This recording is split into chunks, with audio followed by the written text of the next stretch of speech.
రెండు బంగారు నాణాలు తీసుకున్నా తెచ్చి పెట్టగలుగుతుంది. అంతేగాని నన్ను ప్రధానమంత్రిని చేస్తే అంటే బహుశా చేయలేకపోవచ్చు.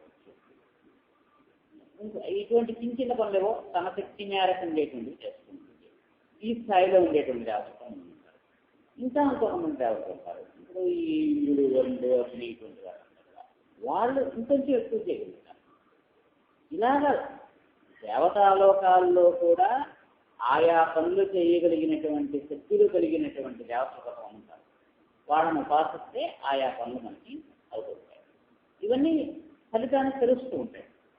కొన్ని ఆ జన్మలోనే తెలుస్తూ ఉంటాయి, కొన్ని తర్వాత జన్మలోనే తెలుస్తుంటాయి. సాధారణంగా మనుష్య లోకంలో జరిగేటువంటి పనుల యొక్క స్థితి వెంటనే తెలుస్తుంది. ఏదైనా అప్లికేషన్ ఏదైనా ఇచ్చామంటే ఆ టైం లిమిట్తో మనకి ఆ పని అయ్యిందా లేదా అనేటువంటిది తెలుస్తుంది. మానసికమైనటువంటి లోకాలు, మిగిలినటువంటి లోకాల్లో ఉండేటువంటి పనులది కొంచెం ఆలస్యంగా తెలుస్తుంటాయి. ఇలాంటి చిన్న చిన్న ఈ దేవతల దర్శనం చేసుకోవడం ఇటువంటివి అయితే మనకి కొంత వరకు తెలుస్తాయి.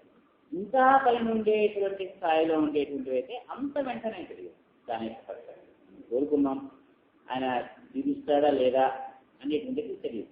15 ఏళ్ళు 16 ఏళ్ళు వచ్చినప్పటి నుంచి కూడా ప్రతి కుటుంబాడు కూడా నాకు చాలా అందమైనటువంటి భార్య కావాలి, గోల్డ్ డబ్బున్నటువంటి మామగారు కావాలి, బ్రహ్మాండమైనటువంటి ఉద్యోగం కావాలి అని కోరుకోవచ్చు. ఈ కోరిక తీరుతుందా లేదా అనేది వాడికి 40 ఏళ్ళు 30 ఏళ్ళు వచ్చి వాడు పెళ్లి చేసుకున్నప్పుడు కానీ తెలియదు.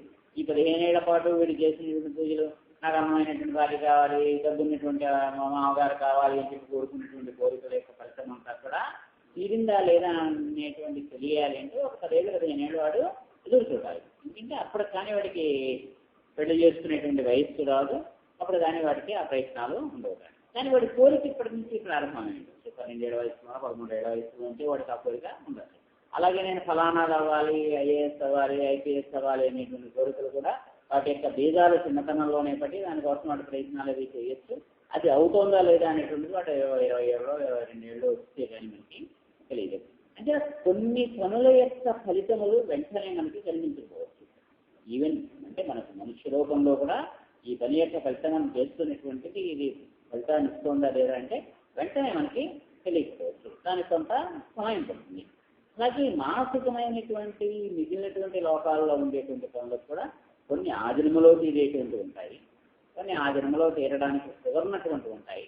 అప్పుడు ఈ పుణ్యం అంతా కూడా తర్వాత జన్మలో పెట్టుకోవాలి, ఆ జన్మలో తీర్చడంలో జరుగుతూ ఉంటుంది. అయితే మనుష్య లోకానికి సంబంధించిన వరకు ఆయా పనుల యొక్క స్థితి మనకి ప్రత్యక్షముగా కనిపిస్తూ ఉంటుంది, వెంటనే కనిపిస్తూ ఉంటుంది.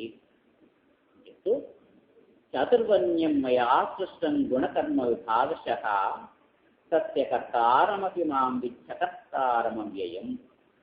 ఇక్కడి నుంచి ఏం చేశాడు, మిగిలినటువంటి అయితే ఈ కోరుకునేటువంటివి కానీ ఈ పనులు సిద్ధి పొందడం అనేటువంటివి కానీ దేనివల్ల కలుగుతుంది అంటే అసలు ఈ కోరుకునేటువంటి కోరికలు కానీ అవి కానీ దేని మీద ఆధారపడి ఉంటాయి అంటే అప్పుడు దాన్ని చెప్తున్నాడు. చాతుర్వర్ణ్యం మయా సృష్టం, ఈ 4 వర్ణములు అనేటువంటి వాటిని నేనే సృష్టించాను. దేని బట్టి సృష్టించాను? గుణ కర్మ విభాగశః, వాళ్ళ యొక్క గుణముల బట్టి వాళ్ళ యొక్క పనుల బట్టి. అంటే వాడు ఇంతకాలము వాడు చేసినటువంటి వాడు పనులు ఏవైతే ఉన్నాయో, ఇంతకాలము వాడు చేసినటువంటి సాధన అనేటువంటి గుణం ఏదైతే ఉందో, అప్పుడు ఈ జన్మలో వాడు ఏ రకమైనటువంటి జన్మ పొందాలి, ఎక్కడ పుట్టాలి అనేటువంటిది ఇటువంటివన్నీ కూడా నిశ్చయం చేస్తున్నాను. దీంతో ముఖ్యముగా 4 రకాలైనటువంటి విభాగాలు ఉన్నాయి. ఈ 4 ముఖ్యమైనటువంటి విభాగాలుగా నేనే ఏర్పాటు చేశాను అని చెప్పాడు. ఆ 4 మనకి బ్రహ్మ, క్షత్రియ, వైశ్య, శూద్ర అనేటువంటి 4 వర్ణాలు. ఉద్దేశం ఏంటంటే సమాజంలో మొట్టమొదట బ్రాహ్మణ వర్ణం అనేటువంటి చదవడము, అధ్యయనము, అధ్యాపనము, విషయాలు ఏవైనా సరే తెలుసుకోవడం అనేటువంటిది, దాన్ని నలుగురికి తెలియజెప్పడం అనేటువంటిది కొంతమంది యొక్క ప్రశ్న. తర్వాత రక్షించడము అనేటువంటి ఒక ధర్మం, సమాజాన్ని రక్షించడం అనేటువంటి అది క్షత్రియుల యొక్క. అంటే ఆ గుంపు ఏదైతే ఉందో, ఆ సమాజం ఏదైతే ఉందో దాన్ని కాపాడేటువంటి వాడు కొంతమంది ఉండాలి. అంటే ఆ కాలనీకి రక్షగా ఉండేటువంటి వాడు కొంతమంది ఉండాలి, వాళ్ళు కొంతమంది.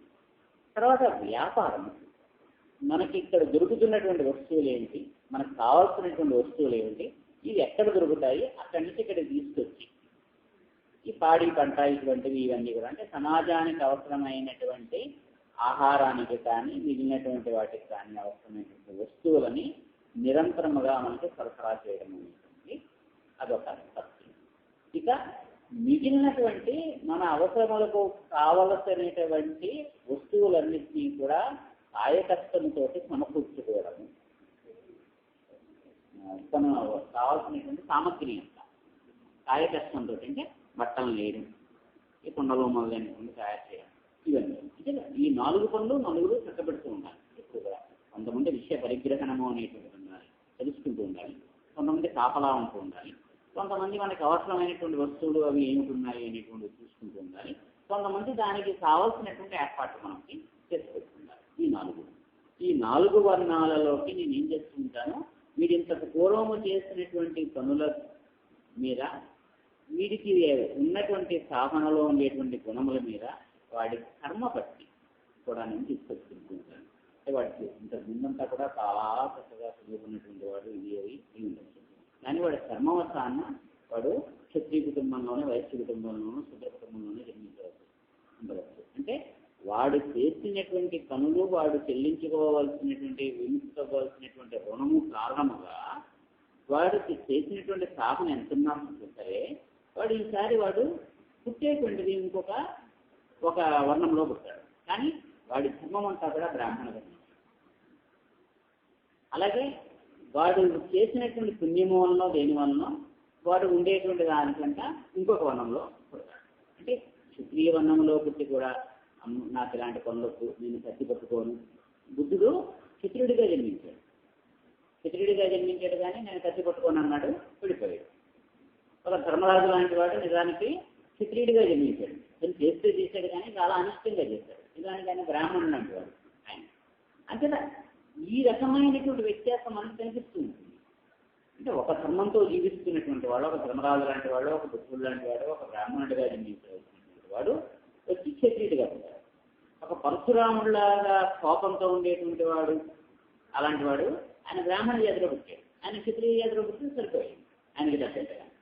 ఈ రకమైనటువంటివి ఎందుకంటే ఆ కర్మవశాత్తు అప్పుడు చేయాల్సినటువంటి దాన్ని బట్టి ఎక్కడో ఒకటి ఉంటారు.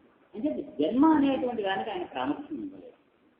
పుట్టడం అనేటువంటిది ఎక్కడ పుడతాడు అనేటువంటి దాంతో సంబంధం లేకుండా వాడి యొక్క వర్ణధర్మం అనేటువంటిది ఒక మానసికమైనటువంటి సమస్య. ఇది ఓన్లీ మనకి ఇంటి పేరు మనం ఎక్కడ ఏ ఇంట్లో పుట్టే ఆ ఇంటి పేరు మనం తీసుకోవడం, తండ్రి పేరు మనం తీసుకోవడం, మీ ఫాదర్ అంటే ఆయన చూపిస్తున్నాం.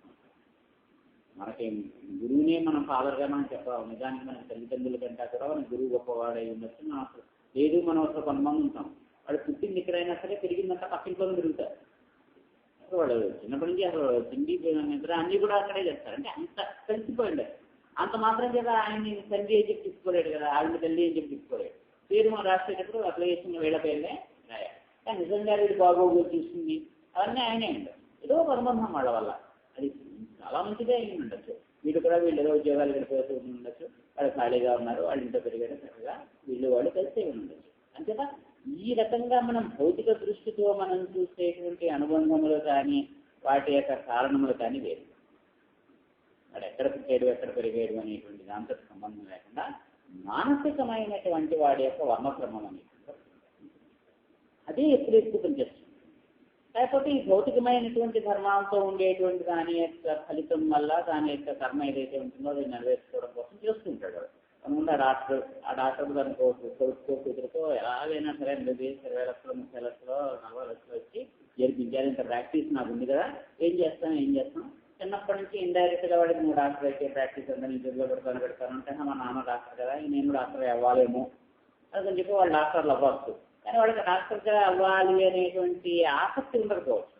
వాడి దృష్టి ఎంతసేపు వ్యాపారం మీద లేదా ఇంకో దాని మీద ఉండవచ్చు. వాడు డాక్టర్ డిగ్రీ ఉంది, వాడు ప్రాక్టీస్ అది చేస్తుంటాడు. అంతకంటే ఈ డాక్టర్ గారు ఎక్కువ ఎక్కడ ఉంటూ ఉంటారంటే పొద్దున్నే టెన్నిస్ ఆడడంలోను, సాయంత్రం కానీ క్లబ్కి వెళ్ళి కబుర్లు చెప్పడంలోను డబ్బు ఎలాగో వస్తూ ఉంటుంది. ఏదో కాసేపు కూర్చుంటూ ఉంటాడు, ఏవేవి చేస్తున్నాడనే వీటి మీద ఎక్కువ ఉంటుంది. ఈ సాంస్కృతిక కార్యక్రమాలు ఇవి వారికి ఇష్టం. ఇంకా అప్పుడప్పుడు మనం వీటిలో కూడా చూస్తుంటాం. ఆయన డాక్టర్ గారు ఈ తోటగా తీగ కార్యక్రమాలు వచ్చారు, పాటలు పాడుతున్నారు. అంటే సహజమైనటువంటిది అది. అంత ప్రాక్టీస్ వదిలేసుకుని వీళ్ళు అడిగినట్లలా వారానికి ఒకసారి 2 సార్లు ఆయన దాటే మొదటి 2 రౌండ్లోనే విడిపోయి ఉండదు. కానీ దానికోసం చేసే ప్రయత్నం కూడా నిజంగా ఏదో వృత్తి మీద ఆశిస్తున్నటువంటి వాడు అయితే కుదరదు. నాకు ఏదైనా నాకు ఈ టైంలో పేషెంట్ వాళ్ళని కుదరదు, లేదా వాడు డబ్బు కోసం చూసుకునేవాడైనా వదిలేస్తున్నాడు. కానీ దీనికి అలా కాదు.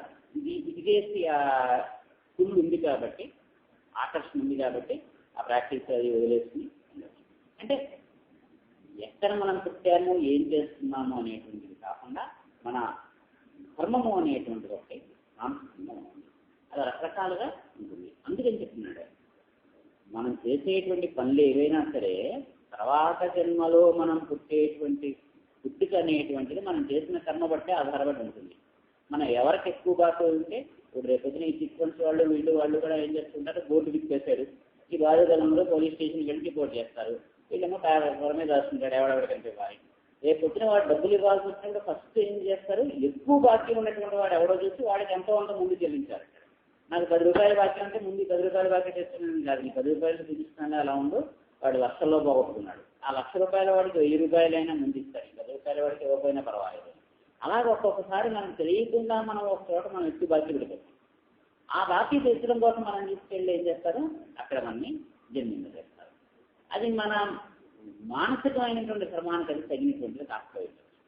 కానీ ఏదో ఒక కారణంగా ఒక ఆకర్షణ వల్ల దేనివల్ల మనకి మనం తీసుకెళ్ళి మనకు అక్కడ ఉంటుంది.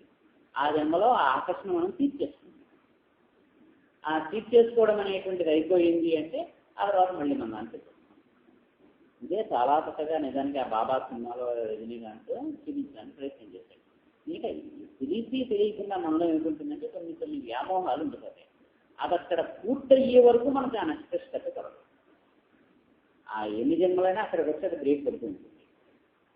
అంటే ఎలక్ట్రిసిటీ టిప్ అయిపోయినట్టుగా టిప్ అయిపోతుంది. మీరు ఎన్నిసార్లు లైట్ వేసినా టప్ అంటూ ఉంటుంది. మనం అది ఎక్కడ ఇదైందో చూస్తుందన్న దాన్ని అడ్జస్ట్ చేసుకునే వరకు మనం లైట్ ఎన్నిసార్లు వేసినా తొక్కుతుంది. ఇక్కడెక్కడో ఈ బలుపు పోయింది, లేదా ఏదో పోయింది అని మనం అది అడ్జస్ట్ చేసుకుంటే అది పెరుగుతుంది. అంటే ఎక్కడో చిన్న వ్యామోహం మనకి అడ్డుపడేస్తుంది. ఆ అడ్డు మనం తీసుకుంటే రాదు. అందువల్ల ఏమిటవుతూ ఉంటుంది, ఈ జన్మలు ఇటు వస్తూ ఉంటే అటు అవుతుంది. కనుక సాటిగా ఇలా వెళ్ళిపోతూ ఉంటారు. కానీ ఒక్కోసారి అటు ఇటు పడుతూ ఉంటాయి. ఈ అటు ఇటు పడతాయి కాబట్టి జన్మ గురించి ఆయన చెప్పలేదు. గుణ కర్మ విభాగం, గుణముల బట్టి కర్మ అంటే పనులు. చాలా మంది వాళ్ళు చేసే పనులు ఉన్నారు, కేవలం పనులే కదా. వాడి యొక్క కర్మగతి ఏదైతే ఉందో దాన్ని పెట్టుకోవడం, వాడు చేయాల్సినటువంటి పని, వాడి యొక్క కర్మ దీనివల్ల దానివల్ల. ఎందుకంటే ఒక్కసారి చాలా మహానుభావుడు అయినటువంటి వాడు చాలా దరిద్రుడు ఒక చాలా అతి నికృష్టమైనటువంటి జాతిలోనే ఎక్కడో నిర్మించారు. ఆ జాతి వాడు నిశ్చించేవాడు కూడా ఒకటి రావాలి. ఆ స్థాయిలో ఉండేటువంటి వాడు ఎవరో ఒక ఆయన ఏదో ఒక ఉండేటువంటి సంబంధం వల్ల అందులో ఒకటి అక్కడ ఉండేటువంటి వాళ్ళందరికీ విద్య నేర్పి వాళ్ళందరినీ బాగు చేసి వాళ్ళందరినీ ఒక మార్గంలో పెట్టడానికి ఒక జన్మంలో ఆయన అక్కడ జన్మిస్తుంది. ఇది మహాయోగ అయింది అంత పూర్వం. ఆయన యోగ జీవితంలో వస్తూ ఉంది. కానీ ఇక్కడెక్కడో ఒక చిన్నది ఉంది, ఆయనకు ఆ రుణం ఎక్కడో ఉండిపోయింది. అందుకని ఇప్పుడు ఈ జన్మలో అక్కడ పుడతాడు. వాళ్ళందరికీ తను చేయాల్సిన సేవలు చేస్తాడు. మళ్ళీ తన జన్మలో ఆయన యోగ్య పడిపోతాడు. అంటే ఈ రకంగా జన్మలు వస్తాయి కాబట్టి జన్మకు సంబంధం ఆయన చెప్పలేదు. ఇది ఎక్కడ పుట్టినా ఏం చేస్తున్నా మనస్సులో ఉండేటువంటి మన మానసికమైనటువంటి ఒక వర్ణము ఉంటూనే ఉంటుంది. అది మాత్రం మారదు. ఒక బిజినెస్ దృష్టి ఉన్నటువంటి వాడిని మీరు ఎక్కడ పెట్టండి, దేవుడి దగ్గర కూడా బిజినెస్ లాగా చేస్తానని చూస్తుంటారు. ఆ దృష్టి అయినటువంటి వాడిని మీరు చాలా బిజినెస్ దాంట్లో పెట్టేసినా సరే, ఫోన్లండి అక్షయ తృతీయ కదా, అందరికీ నిజంగానే మనం ఒక 10% డిస్కౌంట్ ఇచ్చేస్తాం, ఏదో రేట్లు పెంచి తగ్గించేలా కదా, వాడి ఫోన్లన్నీ అందరూ ఇస్తారు కదా, రూపాయలు తగ్గించేసే విధంగా ఇచ్చేస్తాను అంటే వాడికి ఆ దృష్టి ఉండదు. అంతే. ఇంకా ఈ రకమైనటువంటిది ఉంటుంది. సత్య కర్తారమపి మాం వ్యక్తి అకర్తారం ఉండే. అందుకని ఈ పనులు చేస్తున్నటువంటి వాళ్ళు ఎవళ్ళైతే ఉన్నారో వాళ్ళు ఎక్కడ ఏ జన్మ తీసుకుని ఏ జాతిలో ఏ వర్ణములో ఉండి పనులు చేస్తున్నా కానీ ఆ కర్తని నేనే. అలానే నేనే చేస్తున్నాను అంటే నాకు అంటుకుంటాయా అంటే నాకేమంటారు, అకర్తారం చేయించనటువంటి వాడిని కూడా నేను చేయిస్తున్నాను అంటే ఏంటంటే వాడికి ఆ చేయాల్సినటువంటి అవసరం ఉంది కాబట్టి వాడి చేత చేయించడమే. ఆ టీచర్ ఇచ్చినటువంటి హోంవర్క్ ఇంకో తల్లి కూర్చుని చేయిస్తుంది, దగ్గరికి కూర్చుని హోంవర్క్ చేయిస్తోంది ఆవిడ. హోంవర్క్ ఇచ్చినటువంటి ఆవిడ కాదు, ఎంత హోంవర్క్ ఇవ్వాలి అనేటువంటిది డిసైడ్ చేసినటువంటిది కూడా ఆవిడ కాదు. ఇవ్వాల్సినటువంటిది అవన్నీ ఆవిడ చూస్తుంది. ఆ కర్మ అనేటువంటి కర్మ